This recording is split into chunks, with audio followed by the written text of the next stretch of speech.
সুন্দর করে মাঠ থেকে বিদায় নেয়ার এই মানে এই রীতিটাই আমাদের নেই। আশরাফুল ভাইদেরও মানে এখনো সেই সৌভাগ্যটা হয়নি। আশরাফুল ভাই আপনি রিটায়ার করেছেন?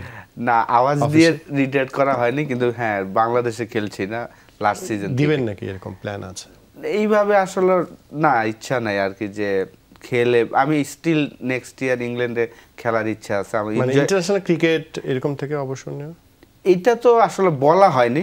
আমি তো রিটায়ার্ডই, অলরেডি রিটায়ার্ডই আসলে।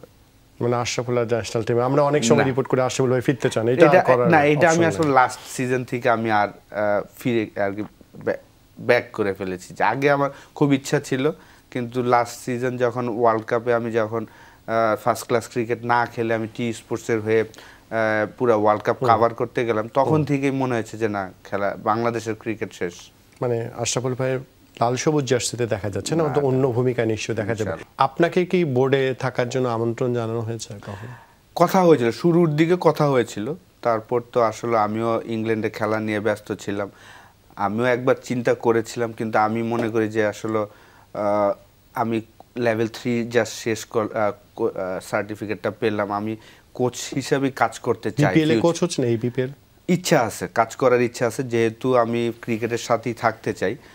আমার কাছে মনে হয় যে বোর্ড ডাইরেক্টরের থেকে হয়তোবা কোচিং লাইনে আসলে বেশি বেনিফিট হবে। আমি আমার এক্সপিরিয়েন্সটা শেয়ার করতে পারবো। একটা এলিট প্লেয়ার বলেন, একটা ইয়াং প্লেয়ার বলেন, তাদেরকে হয়তোবা আমি চেষ্টা করব, কারণ আমার লাইফে সাকসেসও আছে আবার ফেলিয়ারও আছে। সব কিছুই হয়তো আমি তাদের বলতে পারবো যে কেন এই সিচুয়েশনটা হতে পারে। অবশ্যই আমরা তাই চাই। এই বিপিএল এ নিশ্চয়ই আপনার কোচ আশরাফুলকে আমরা দেখতে পারবো।